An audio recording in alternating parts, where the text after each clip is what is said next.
Graça e paz, irmãos. Estou muito feliz de estar aqui nesta noite.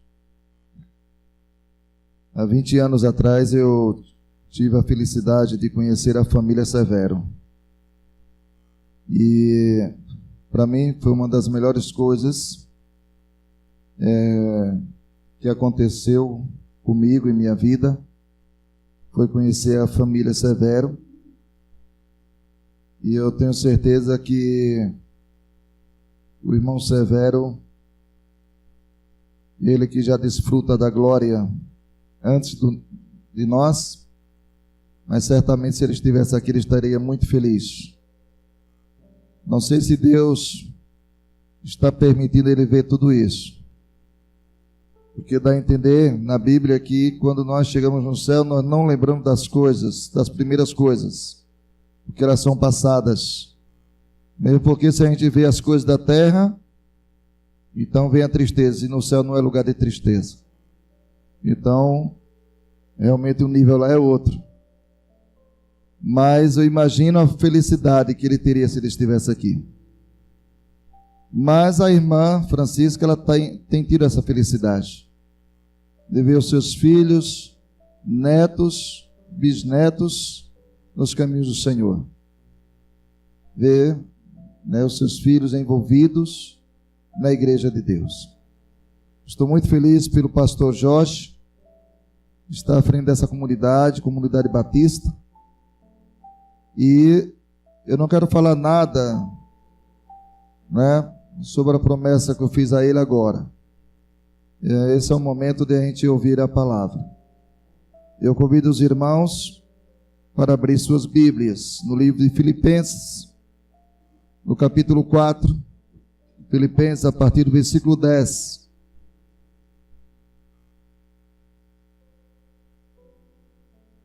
Minha palavra nessa noite está dividida em 3 etapas. Primeiro, a mensagem de Deus.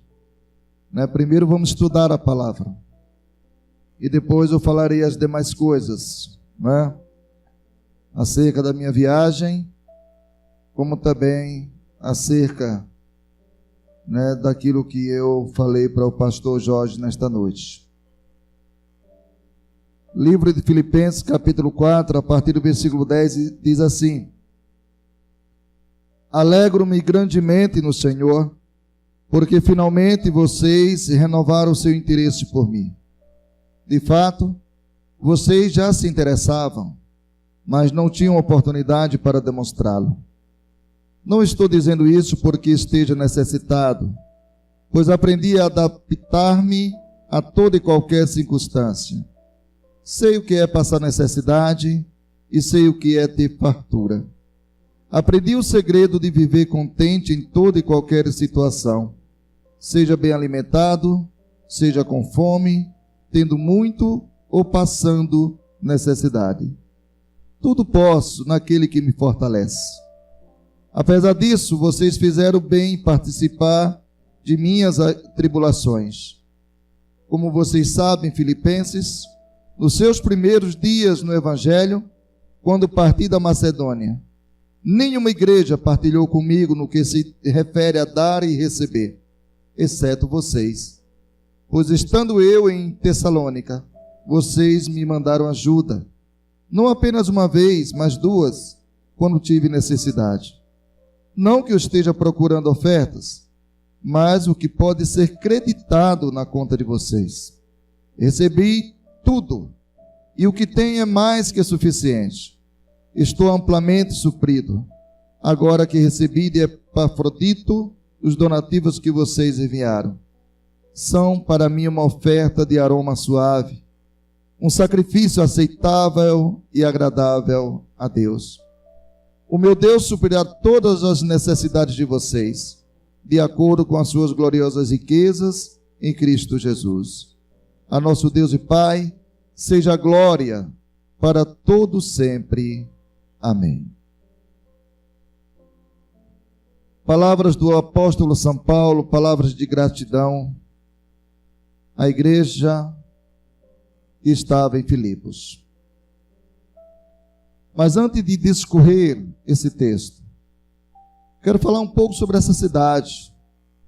Cidade de Filipos, que estava na província da Macedônia, ainda dominado pelo Império Romano. Cidade esta que já estava na Europa, do que propriamente na Ásia. Essa cidade foi fundada por Filipe. Filipe, pai de Alexandre o Grande, 300 e poucos anos antes de Cristo. Filipe, ele fundou essa cidade num ponto estratégico da Europa, pois a estrada que ligava a Ásia à Europa passava por Filipos. Era uma cidade de uma região cheia de ouro, prata, muitos rios, região rica. E com isso atraía os mercadores, pessoas de várias nações, principalmente da Itália, Espanha, regiões que eles vinham e ali passavam por aquela cidade, e aquela cidade foi crescendo, tornando-se um alto comércio. Com isto, cresceu, tornou-se uma grande cidade estratégica.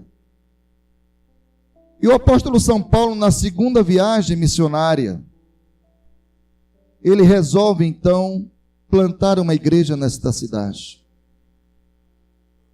Chega Paulo e Silas então para proclamar o evangelho de Jesus, porque tratava-se de um povo carente de Deus, principalmente gentios. Tinham poucos judeus naquela região, era uma região mais gentílica, e ali Paulo chega com Silas, e ele começa a pregar o evangelho, e a primeira pessoa então que eles têm a oportunidade de pregar o evangelho, foi uma vendedora de púrpura, chamada Lídia.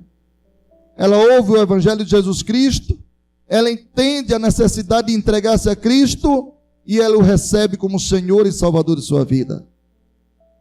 Mais à frente, Paulo vai presenciar um fato interessante, de uma jovem senhora que estava fazendo adivinhações, e alguns homens que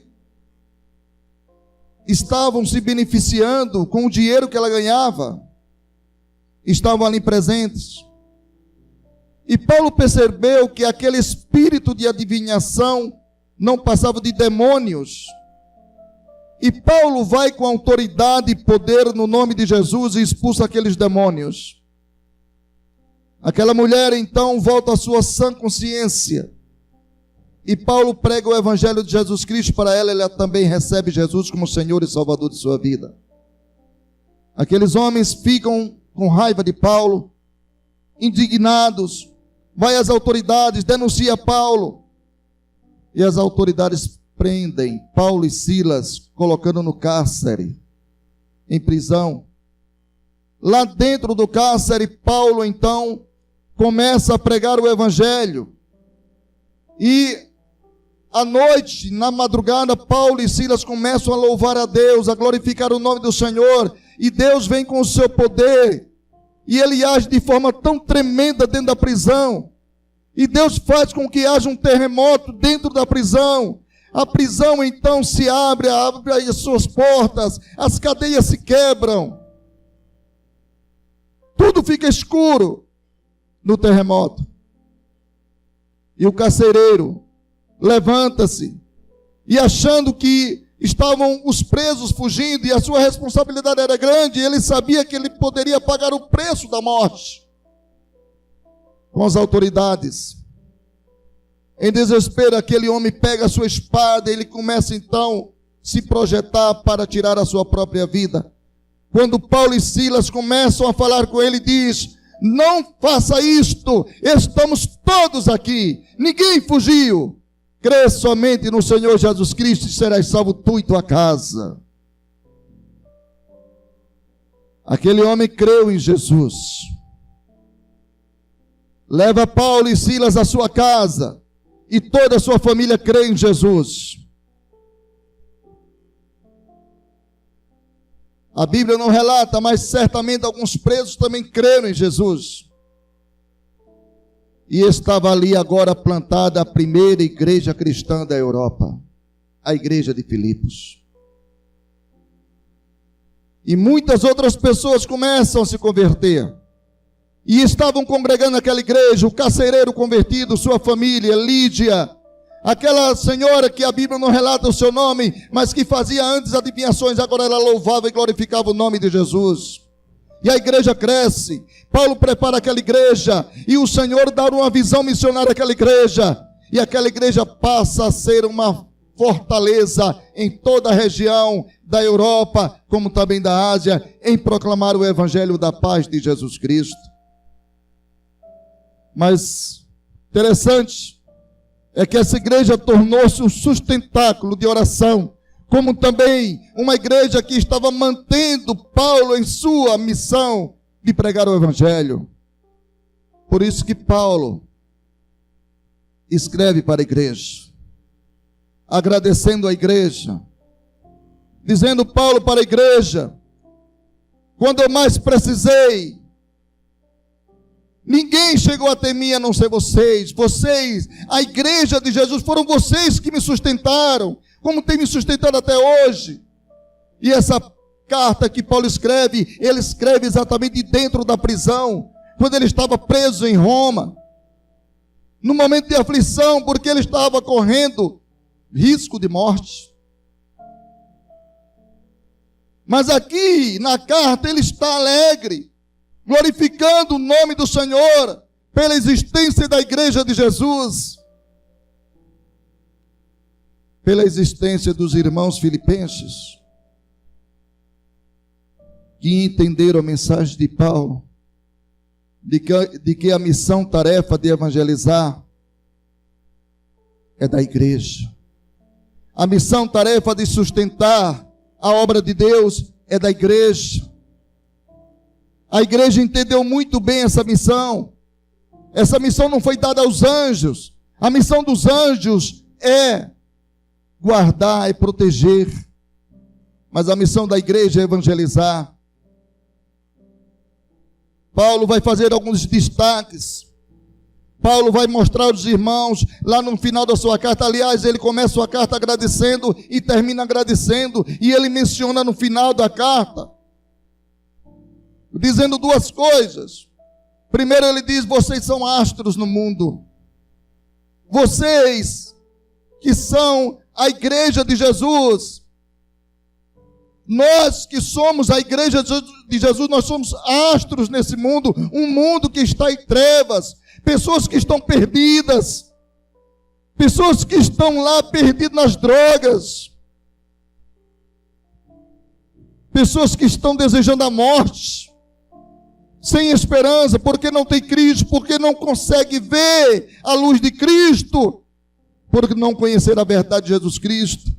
Mas através da igreja, as pessoas começam a perceber a Cristo. Por quê? Porque a igreja tem a luz. Nós somos os luzeiros desse mundo, como diz a Bíblia, para que as pessoas possam, então, ver Cristo, ver a esperança, saber que existe a paz, que existe a alegria verdadeira, não a alegria que o mundo dá, que passa rapidamente, mas uma alegria permanente que está em Jesus Cristo.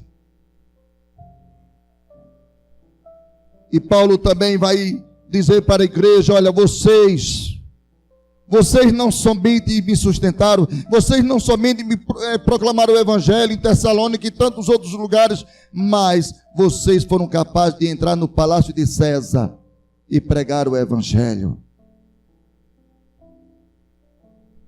Aquela igreja entendeu a missão, tarefa de evangelizar e testemunhar da graça de Cristo.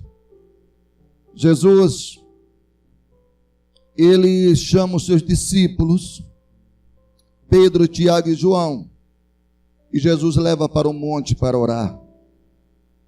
E Jesus leva aqueles homens para o monte porque Jesus tinha algo a revelar para eles, e também para ensinar algo para eles. E lá no monte, quando eles estavam orando, num determinado momento, os seus discípulos cochilaram. E de repente eles acordaram ouvindo vozes. E quando eles abriram os seus olhos, eles viram Jesus, Moisés e Elias. Moisés estava ali representando a lei. Elias representando os profetas. Pedro, Tiago e João estavam representando a igreja de Jesus. Jesus tinha um propósito para aquele encontro. E o assunto que Jesus conversava com Elias e Moisés era um só. Era o assunto acerca da sua volta para o céu. Quando ele voltaria para o Pai. Quando ele iria voltar aos céus para nos preparar a morada. E Jesus então faz com que os seus discípulos vejam aquele momento. E entendam que ele não ficaria mais entre eles, corporalmente.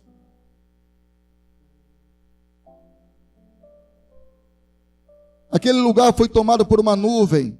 Era a presença da glória de Deus. E a alegria era grande entre os discípulos. E ao mesmo tempo aquele temor, porque não tinham visto isso ainda acontecer. E Jesus vai mostrar para eles, olha, eu estou partindo. E vocês têm a responsabilidade de conduzir a minha igreja, de ensinar a minha igreja que a missão, tarefa de evangelizar é da igreja.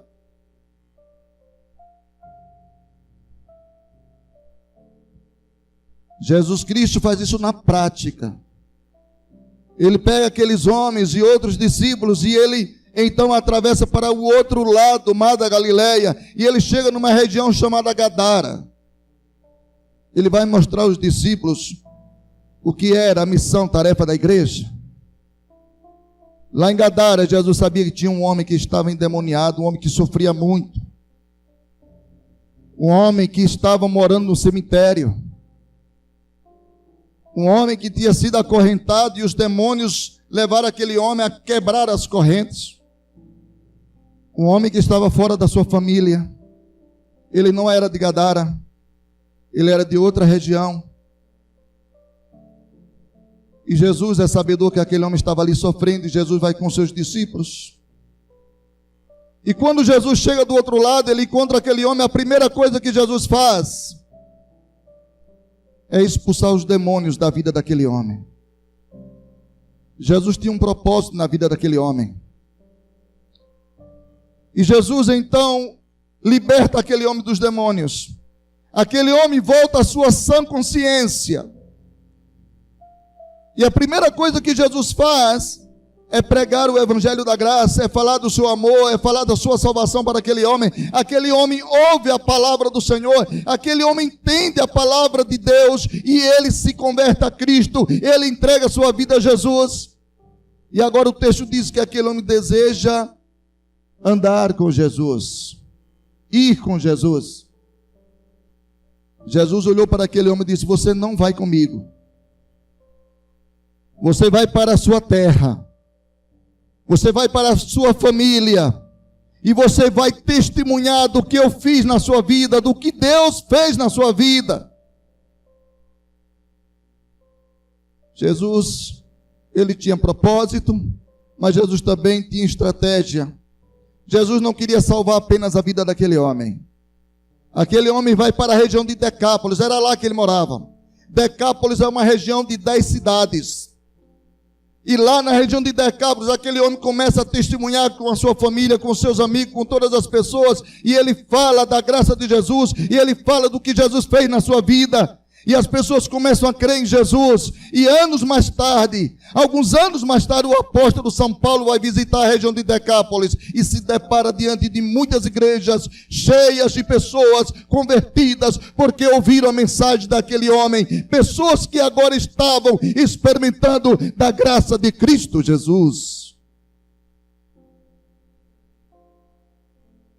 Essa é a missão, tarefa da igreja. Jesus transformou aquele homem em uma nova vida, em igreja, e o levando a proclamar o evangelho da paz às pessoas de Decápolis. Por isso que Paulo estava sendo muito agradecido a Deus, Porque a igreja de Filipos entendeu a mensagem, entendeu a sua missão, a missão de testemunhar do nome de Jesus. Para terminar, meus irmãos, era necessário que Jesus ainda mostrasse para os seus discípulos também uma outra experiência. Jesus pega os seus discípulos, vai a uma cidade chamada Jericó. E essa era a última vez que Jesus iria visitar Jericó. Porque de Jericó Jesus seria preso e depois seria crucificado. E Jesus vai a Jericó. E como ele é estratégico, ele escolhe 2 pessoas de Jericó para que através dessas 2 pessoas ele pudesse ganhar a cidade. A primeira pessoa estava na entrada da cidade. Era a única estrada que dava acesso a Jericó. Era a entrada principal. E tinha um homem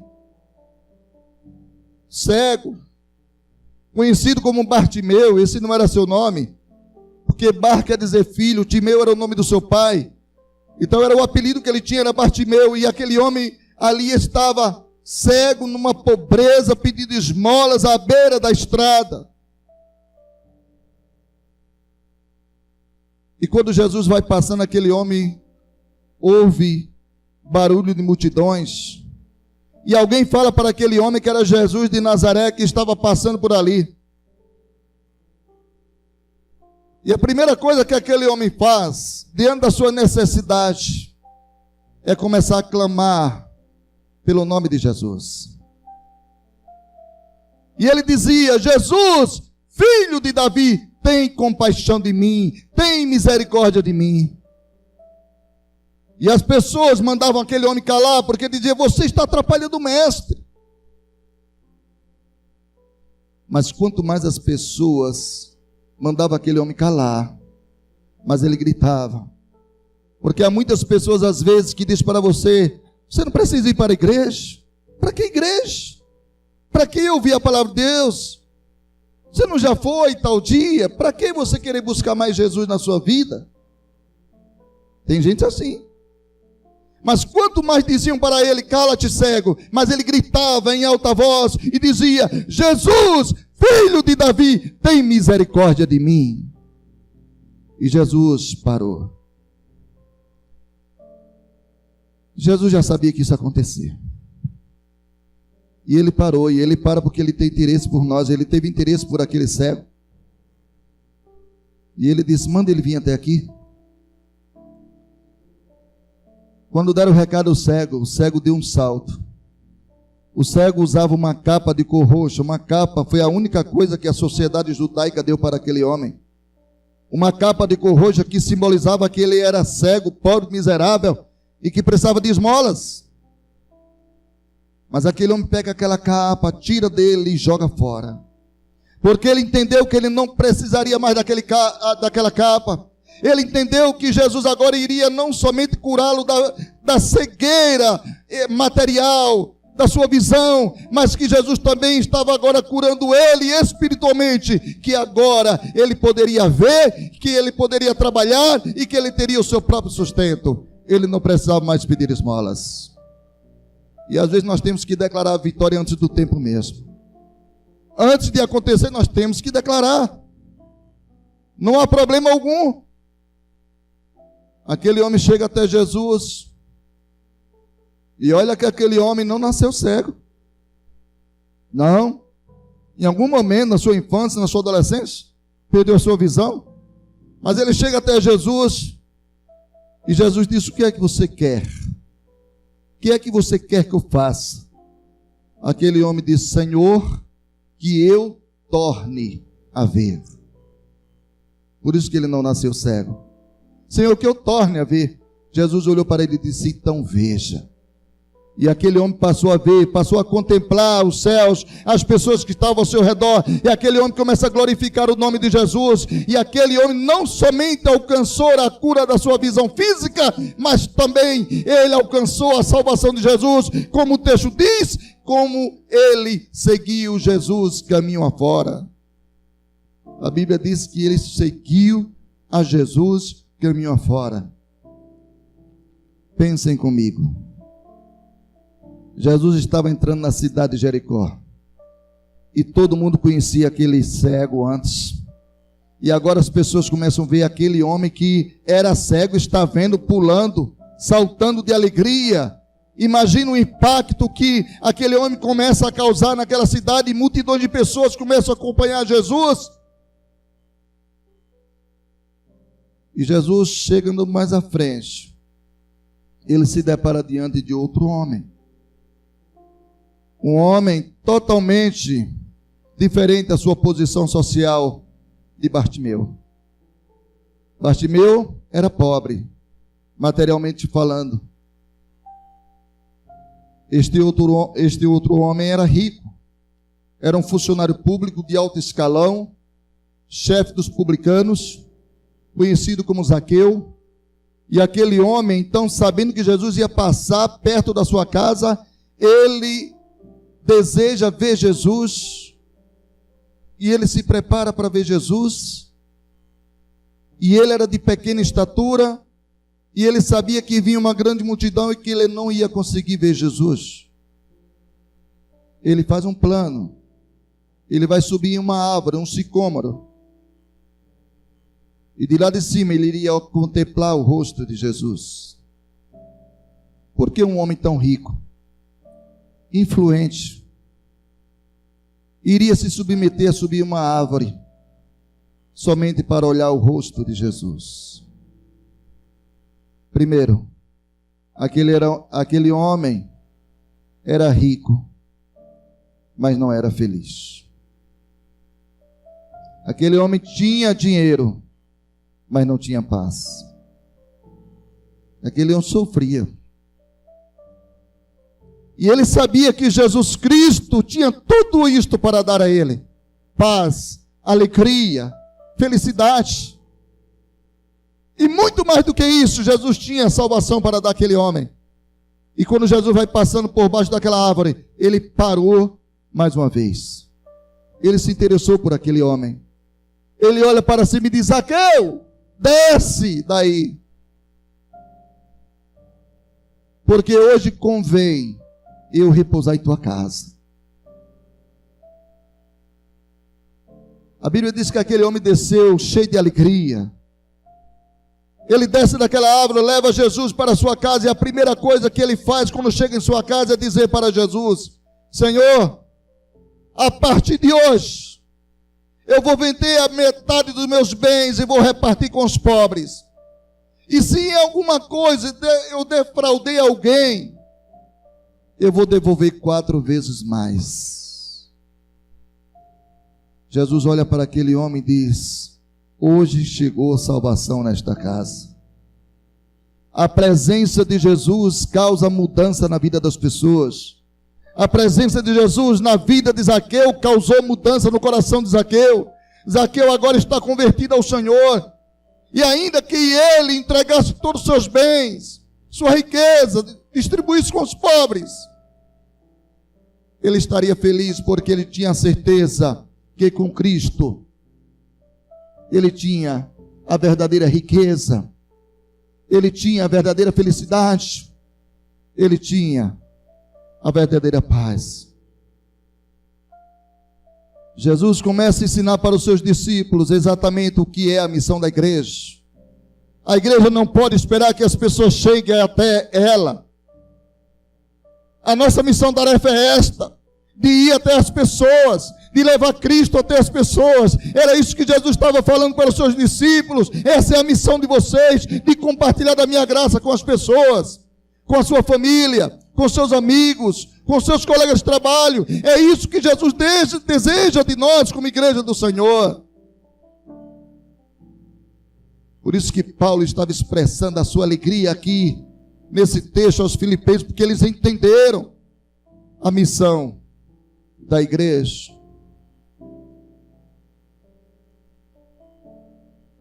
Nós sabemos que estamos vivendo hoje, nós estamos hoje na iminência da volta de Cristo. Nós sabemos que a qualquer momento vai acontecer a volta de Jesus, porque todas as profecias de Jesus estão se cumprindo em nossos dias, rapidamente. Antes de surgir a internet, eu ficava imaginando, meu Senhor, como que o Evangelho, que era uma profecia de Jesus, né? Uma das profecias que mais, assim, mexia comigo. Como que o Evangelho vai chegar a todas as nações? Vai demorar muito a sua volta. Mas hoje, amados, a mensagem de Cristo já está chegando em todas as nações através da internet. Através de um celular. Você faz um evento, joga na mídia, aí tantas mil, 10 mil, 200 mil, 1 milhão de pessoas começa a visualizar, ver aquele evento. Imagine todos os evangélicos do mundo agora colocando nas mídias sociais as mensagens bíblicas e os estudos e tantas outras coisas falando acerca da volta de Jesus. E a estatística hoje mostra que muitas pessoas no Oriente, que era o lugar mais difícil para que o Evangelho fosse recebido, fosse pregado, através da internet, muitas pessoas estão se convertendo em casa, nos seus trabalhos. O Espírito Santo está agindo nos corações.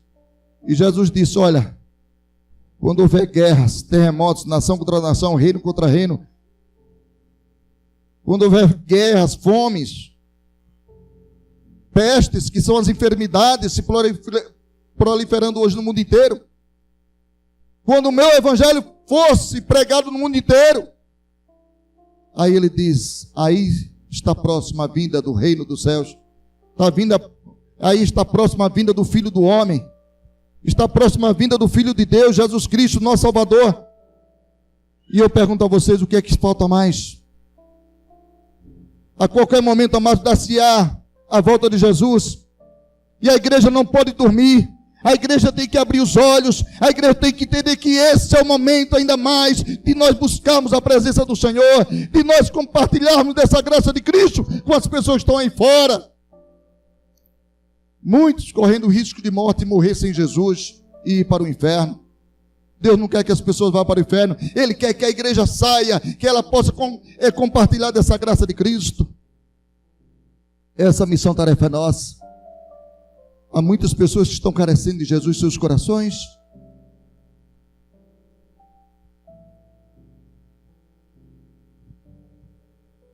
Deixa eu contar uma historinha aqui para concluir essa palavra.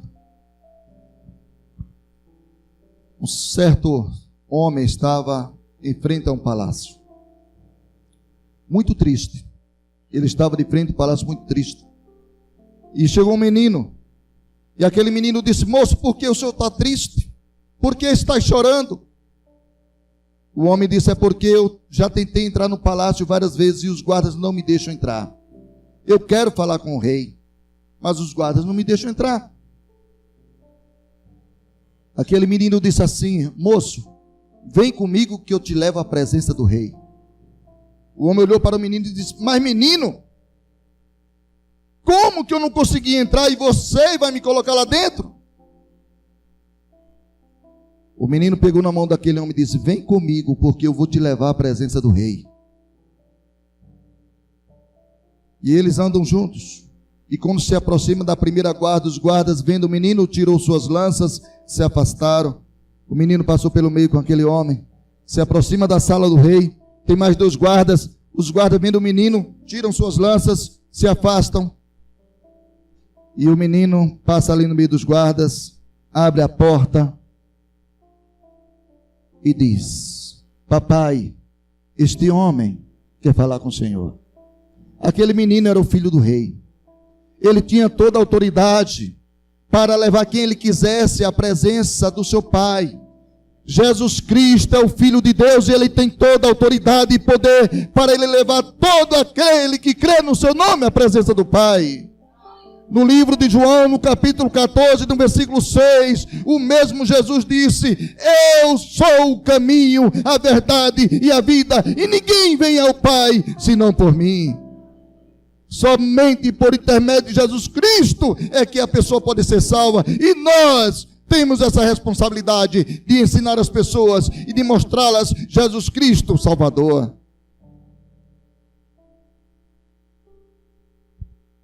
Eu quero voltar ao texto de Atos 3:16, aliás, de Atos 16:31, que é esse texto que acontece lá em Filipos. Foi lá em Filipos que aconteceu o que está escrito no texto, quando Paulo disse: crê no Senhor Jesus Cristo e serás salvo tu e tua casa.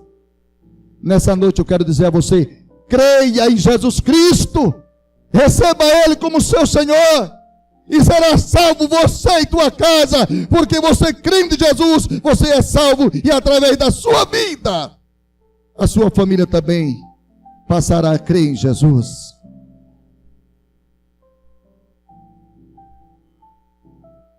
Não deixe para fazer amanhã o que você pode fazer hoje, porque o amanhã pode ser muito tarde. Você não sabe o que pode acontecer com você de hoje para amanhã. Eu não sei o que vai acontecer comigo de hoje para amanhã.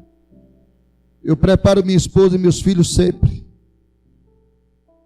quanto a isso, mas dizendo a eles que eles fiquem em paz.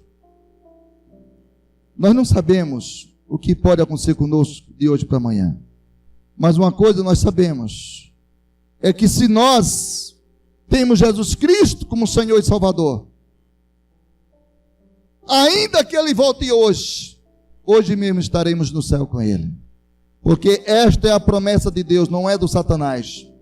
O Satanás diz que não, mas Deus, que é a verdade, Ele diz: todo aquele que crê nele tem a vida eterna.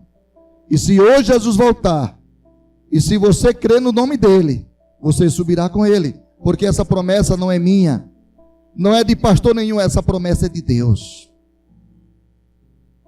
Enquanto a igreja ora por você, se você nesta noite quer entregar o seu coração, se você deseja a salvação de Jesus para a sua vida, se você deseja essa paz, essa alegria verdadeira que jamais se acabará, se você nessa noite quer entregar o seu coração a Jesus, recebê-lo como seu Senhor e Salvador, para receber a herança eterna, de onde você estiver, levante uma de suas mãos.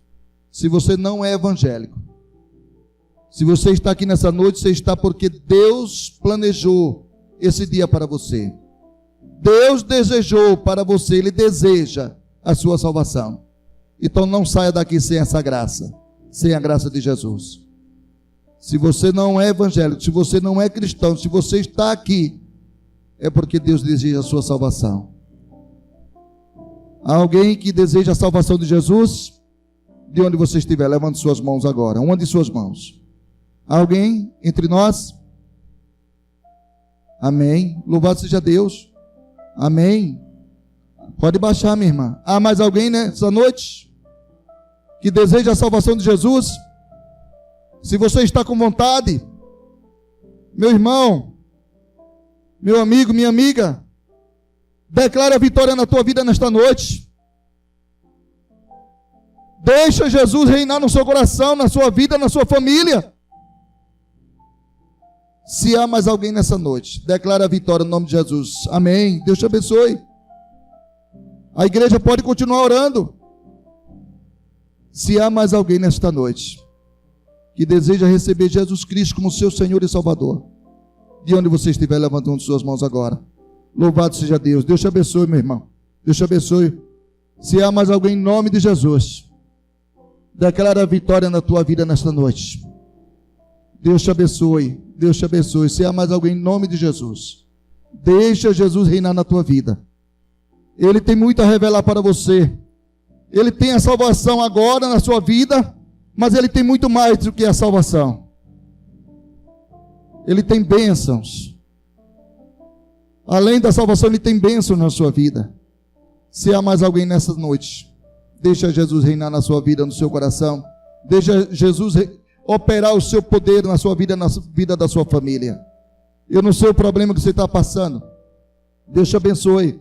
Deus te abençoe. Louvado seja Deus. Eu não sei o problema que você está passando, meu amigo ou minha amiga. O que eu sei e tenho certeza é que Jesus Cristo é a solução para o seu problema. É que Jesus Cristo tem a bênção que você tanto deseja. é que Jesus Cristo vai operar na sua vida algo tremendo que você jamais experimentou, a começar pela sua paz. Agora, Ele não vai te dar uma coisa se você não quiser, porque Ele é educado. O diabo, ele entra na vida das pessoas como um trator, passando por cima. Jesus não. Jesus só entra na vida da pessoa quando a pessoa abre o seu coração, quando a pessoa crê nele, quando a pessoa permite que ele reine em sua vida. Jesus convida você. Está lá, Apocalipse 3:20. Eis que, olha, quem diz é Jesus. Eis que estou à porta e bato. Se alguém ouvir a minha voz e abrir a porta do coração, é isso que ele quer dizer. Se alguém ouvir a voz e abrir a porta, entrarei, cearei com ele e ele comigo. Jesus está batendo a porta do seu coração. Abre a porta do seu coração para Jesus. Deixe Ele reinar na sua vida. Deixe Ele entrar no seu coração. Deixe Ele operar a bênção que Ele tem para você nessa noite.